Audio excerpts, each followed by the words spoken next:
Fala aí pessoal, como é que vocês estão? Vídeozão de domingo. E como vocês já sabem, né, esse vídeo de domingo ele é um vídeo onde não é exatamente análise de relatório gerencial, ou eu trago alguma reflexão, ou eu falo sobre livros, como eu fiz semana passada, falo sobre alguns indicadores de fundos imobiliários. E no vídeo de hoje, ele é uma reflexão, na verdade não é uma reflexão, mas é mais uma constatação. Inclusive eu tenho até um material de apoio muito bacana que eu peguei do Banco do Brasil, vou citar a fonte, vou até deixar o link aqui embaixo. Porque é o seguinte, quando eu comecei a investir em fundo imobiliário, isso já faz tempo, né? Quase 10 anos que eu invisto nessa classe de ativo. Foi o primeiro objetivo, obviamente, foi por causa do retorno mensal. Eu ainda não tinha a dimensão do tamanho do fato de você estar investindo de fato no mercado imobiliário. Porque nada mais é, pessoal, que o fundo imobiliário, isso daí a gente tem vários vídeos meus aqui no canal, inclusive no começo do canal, mostrando as vantagens de você investir num fundo imobiliário, você ter em relação ao imóvel físico, né? Porque quando você investe no fundo imobiliário, você está investindo no mercado imobiliário. Quando você tem essa mudança de chave, isso demorou um pouco para acontecer comigo. Quando você tem essa virada de chave, você para um pouco de ficar se pautando pelos preços da tela e começa a enxergar que por trás de um fundo imobiliário existem prédios, existem galpões que são alugados por empresas e que estão lá funcionando. Obviamente, quando a gente entende um pouco mais, a gente sabe que o preço que você compra é muito importante, né? Que você paga é muito importante, mas você fica um pouco preocupado depois que você tem o ativo de ficar olhando o preço caindo, subindo, porque você tem que entender que o prédio continua lá, que os imóveis continuam lá. Então, depois que você tem essa virada de chave, muitas coisas mudam na cabeça do investidor de fundo imobiliário, que demora um pouco porque muitas vezes as pessoas ficam associando os fundos imobiliários com bolsa, com cassino, né? Porque muitas pessoas têm essa aversão, têm essa visão de que investimento de bolsa de valores é cassino. E então você tem essa virada de chave e isso é muito importante e que não é tão rápida e leva um certo tempo. Então você, investidor novo de fundo imobiliário, você vai ver que quando você entender que o investimento no mercado, no fundo imobiliário, em fundos imobiliários é uma maneira alternativa de você investir no mercado imobiliário, isso dá uma mudança de chave na cabeça. E o fundo imobiliário ele surgiu como uma maneira de democratizar o investimento mesmo, porque para você investir num imóvel físico, você precisa de um grande capital, você precisa de um capital inicial alto, né? Você, para comprar um prédio para alugar, se você quer ter um aluguel, né? Ter um apartamento alugado, você vai precisar desembolsar 200, 300, 400, 500 mil reais para comprar um apartamento, vai ter que gerir esse imóvel, vai ter que ir atrás do inquilino, e no caso de fundo imobiliário, você entrega o seu dinheiro na mão de um gestor, e esse gestor é especialista no mercado imobiliário, ele vai lá, compra um imóvel, aluga e te repassa o valor do aluguel. E a grande vantagem, né, fora obviamente a isenção do imposto de renda, que inclusive eu vou comentar um pouquinho sobre isso daqui a pouco, é a democratização, porque você consegue com que o pequeno poupador, o pequeno investidor, daquela pessoa que ganha pouco, que está começando investimento com 10, 15, 20 reais, até 100 reais, consiga já pensar na aposentadoria, investindo nesse ativo e já tendo receita, já tendo renda mensal. Obviamente que vai ser pouca coisa, mas com 100 reais ela consegue comprar cota de um fundo imobiliário, por exemplo, de um PVBI, que tem imóveis lá na Faria Lima. Então você passa a ser dono desses imóveis apenas com 100 reais. Então, a ideia inicial do fundo imobiliário sempre foi essa, né, de democratizar o acesso aos pequenos investidores, né, democratizar e facilitar. Porém, não é só esse o benefício que o fundo imobiliário tem. E aí eu trouxe até um slide da minha mentoria, que eu peguei lá, que eu falo bastante sobre isso na mentoria, que a importância dos fundos imobiliários, eles têm uma importância grande, obviamente, como uma alternativa para o investidor para investir no mercado imobiliário, facilitando, mas existe uma grande vantagem que às vezes as pessoas não conhecem isso, que é uma fonte de recurso para o crescimento imobiliário, ou seja, o funding é financiar o crescimento do mercado imobiliário. Por quê, pessoal? Aí deixa eu voltar para mim, daqui a pouco eu vou mostrar o estudo para vocês do Banco do Brasil, que tem muito a ver com isso, porque é o seguinte, você, para construir um imóvel, para quem está construindo imóvel, para uma construtora construir um imóvel, existe o custo do capital próprio e existe o custo do capital de terceiro. Ou seja, quando ele vai construir, você vai construir uma empresa, vai construir um galpão, vai construir um prédio, ela precisa desembolsar dinheiro. Por quê? Ela não recebe a venda dele antes de construir. Então, ela precisa mobilizar um capital ali. E aí ela tem que tomar a decisão. Ela vai usar o capital próprio dela ou ela vai financiar, pegar dinheiro no mercado. Às vezes, ou na grande maioria das vezes, o dinheiro de terceiro tem um custo de capital menor do que o próprio dinheiro, do que o próprio capital da empresa. Então, às vezes a empresa até não tem todo o dinheiro para poder investir. Então, ela vai buscar esse dinheiro no mercado. E a grande fonte de financiamento de construção imobiliária é a poupança.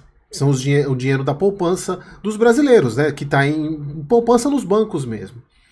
Só que esse dinheiro, ele é um dinheiro que às vezes se torna caro, dependendo inclusive da própria taxa de juros do Brasil, ele se torna caro e insuficiente. Então, os fundos imobiliários, principalmente os fundos de papel, eles vieram com o intuito, obviamente, de entrar naquela parte de facilitar o acesso do investidor no mercado imobiliário, mas também de financiar isso. Por quê?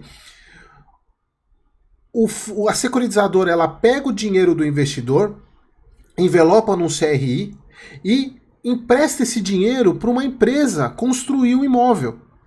Então percebam que, além da questão de você ter a facilitação do mercado imobiliário, né, para o pequeno investidor, você tem um mecanismo de financiar o mercado imobiliário. Então você tem muitos fundos imobiliários hoje, eles financiam o mercado imobiliário assim, num tamanho colossal.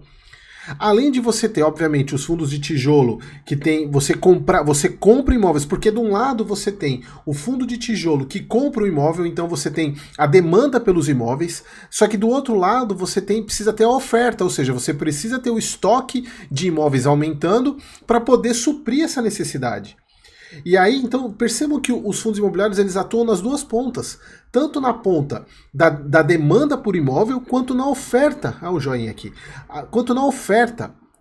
E aí tem esse estudo do Banco do Brasil que eu quero mostrar para vocês, que foi muito bacana, que traz esses dados e obviamente é um resumo de como que está o mercado imobiliário hoje, né, de fundos imobiliários, e essa questão do fundo. Eu quero mostrar para vocês, é um estudo muito bacana. Eu vou deixar o link aqui para quem quiser baixar esse estudo, que foi feito pelo André Oliveira, né, ele é CNPI lá do Banco do Brasil, ele tem a mesma certificação que eu, e eu quero passar por esse relatório. Ele é bem bacana, muito legal, e aqui ele mostra primeiro a evolução da quantidade de fundos imobiliários.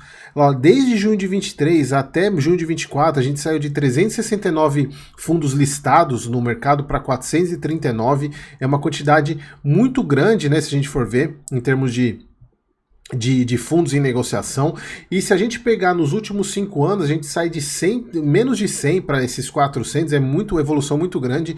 Aqui a gente vê a evolução em número de cotistas, a gente sai de 121 mil lá em dezembro de 17, olha só, eu já investi aqui em fundos imobiliários, eu era um desses 121 mil, a gente passa para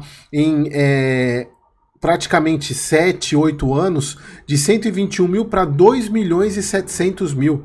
É uma quantidade muito grande de investidores. Obviamente a gente vê aqui, parece que está chegando meio que num platô, até porque era muito pouco, né? Então o crescimento foi muito vertiginoso, mas a tendência é sempre ter o crescimento. Obviamente não ter um crescimento tão exacerbado quanto foi aqui, mas a tendência é continuar crescendo. Então hoje a gente tem, e aqui entra naquela parte da inicial que eu falei para vocês, de um dos primeiros benefícios, que é a democratização. Você passa a ter 2 milhões e 700 mil investidores que investem a sua poupança nos fundos imobiliários, ou seja, investem no futuro, pensando tanto na renda mensal quanto na renda que eles vão ter lá na frente acumulando cotas. Isso é muito bacana.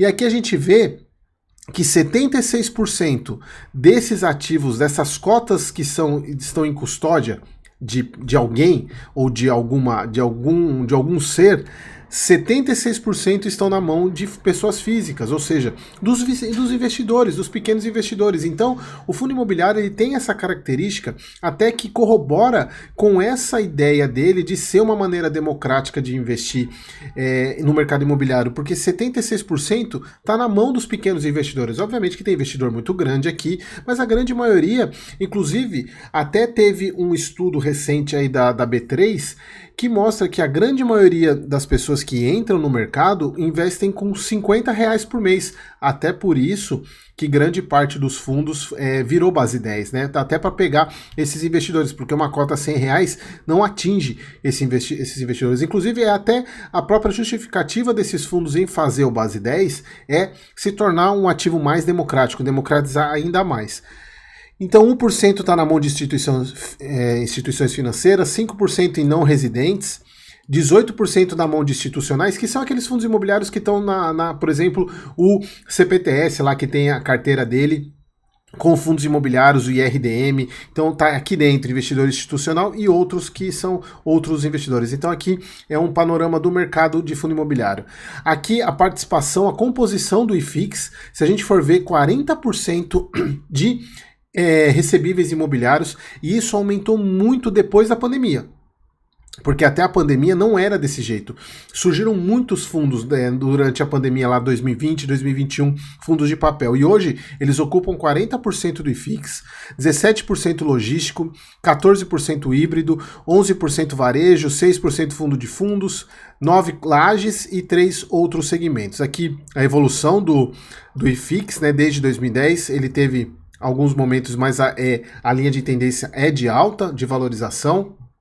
Aqui a gente vê o volume negociado por dia entre classes de fundos, né? Se a gente vê que shoppings e varejo, uma larga dos últimos 12 meses, né? Uma larga vantagem em relação aos outros, isso muito em função, inclusive, da própria valorização que os fundos de shopping tiveram nos últimos 12 meses, né?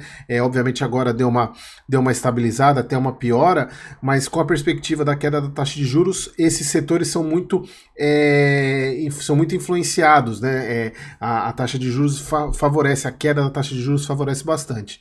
E aqui a parte de negociação por dia, a gente tem shoppings e varejo, né, também assumindo, obviamente, se a gente tem o volume, a gente tem um número de negócios maior aqui em termos de negócio. Mas olha que só que interessante, se a gente pega aqui, tem uma discrepância muito grande em volume de negócios, porém em unidade, né, a gente pegar em número de negócios, porque aqui a gente está falando em dinheiro, quantidade de dinheiro, mas em negócios a gente vê que os recebíveis estão muito próximos, né, em termos de tamanho, mas assim, em termos de valor, os shoppings dão de lavada, até pelo preço das cotas também, né. Aqui a gente pega o retorno comparativo nos últimos 12 meses, obviamente lajes, né, são os que mais sofrem, e aí a gente pega a parte de shopping varejo, que é os que melhoraram nos últimos 12 meses, a gente tem incorporação residencial como os maiores, aí a gente pega desenvolvimento também, né? Dividend yield, pegando o incorporação, obviamente, esses aqui, se a gente for pegar em termos de relação risco-retorno, a gente tem esses aqui como os mais arriscados, né? Então, acaba que eles são os fundos que pagam mais. P sobre VP, né, da grande maioria, se vocês observarem, a grande maioria ainda está descontado. Obviamente que a gente tem sempre uma ressalva, inclusive tem um vídeo que eu fiz de domingo aqui falando sobre a análise de P sobre VP para fundos de tijolo, que não é a melhor métrica para usar. Aqui, pessoal, as maiores baixas, né? Eu não gosto muito de olhar isso, porque também não faz muito maiores baixas, maiores dividend yield, maiores e menores, né? P sobre VP, volume médio, número de negócio aqui em termos de ativos específicos, né? Aqui alguns fatos relevantes. Mas o que eu quero mostrar para vocês é esse estudo que o André fez sobre fontes de financiamento. Ele coloca aqui, ó, o mercado de fundos imobiliários se tornou uma relevante fonte de captação para projetos imobiliários, compensando a pressão no fundo de SBPE, que é o Sistema Brasileiro de Poupança. Que depende do fluxo positivo de poupança. Aí ele até coloca aqui, ó, de modo geral, os projetos imobiliários são financiados com recursos vindos da poupança. No entanto, nos últimos anos, temos visto uma combinação que envolve uma maior quantidade de projetos a serem financiados com maior necessidade de recursos, projetos mais caros, combinados com maior volume e saques e aplicações de poupança. A gente vê nitidamente o gráfico aqui, né? A gente vê o saldo de poupança caindo, lá desde 2021, e a captação líquida é negativa. Embora ela esteja subindo aqui, né, mas ainda é negativa, ou seja, você tem mais resgate do que saque. Então eles colocam aqui, assim, muitos projetos acabam sendo financiados por meio da estruturação de CRIs, que não teriam apelo para serem adquiridos por pessoa física em razão da complexidade, mas são consumidos pelos fundos imobiliários. E aí um ponto que é importante, e a gente vê aqui primeiro a emissão e a quantidade, né, a estoque de fundo de CRI e a quantidade em bilhões, né, se a gente for ver CRIs aqui, o volume e aqui a quantidade, né, do estoque é uma coisa colossal, o aumento de 2020 para cá. Se a gente for ver 2018, 19 e 20 mantendo nesse valor aqui, aí depois praticamente dobrou, quase triplicou o valor. E aqui é um ponto muito interessante porque o CRI, primeiro, por que ele coloca aqui que ele não tem apelo para pessoa física? Primeiro, valor de investimento inicial. Grande maioria dos CRIs, você não consegue investir com R$1.000, R$2.000. São 10, 50 mil reais para você conseguir investir num CRI. O investimento, ele tem um valor mínimo de investimento. Então, isso já limita muito o acesso da pessoa física. O outro ponto é a liquidez. Por quê? Você consegue investir num ativo, por exemplo, embora o CDB também, mas você consegue investir no Tesouro, por exemplo, e se você quiser resgatar amanhã, você consegue. Normalmente CRI não tem tanta liquidez assim. E se tiver, a corretora vai ter que buscar no mercado secundário alguém que compre, e você pode ter um pênalti que talvez não justifique a venda, mas o grande questão de não ser atrativo para a pessoa física, principalmente está relacionado ao investimento inicial. E aqui a gente vê o crescimento de média anual de 45% nos últimos 10 anos do segmento de recebíveis, e eles colocam que tem alguma acomodação que é esperada nos próximos anos. Olha o CAGR, né, que é o crescimento composto, 45% do patrimônio líquido dos fundos de recebíveis, e a quantidade de fundos de recebíveis, aí foi o que eu mostro para vocês, né? Ele vinha com um crescimento, uma quantidade pequena, se a gente for ver até 2019, né, que como deu boom. Olha só, o boom foi lá logo depois de 2019, 2020, 2021. Foi nessa época aqui que surgiu, inclusive, aqueles fundos high yield, né, o HCTR, DEVA, que tiveram uma atração muito grande. A gente sabia que daria zebra, né? Mas aqui a gente vê aquilo que eu falei anteriormente, né? Quando os fundos de recebíveis de fato cresceram. Aqui a gente tinha muito ainda os fundos da Quineia, né? Principalmente o KNCR, que é um fundo muito antigo, o CPTS também. Aqui a composição do IFIX em termos de recebíveis, né? Hoje eles são a maioria, 40%. A parte de recebíveis a gente mostra aqui ele mostra aqui quais são os fundos com maior participação.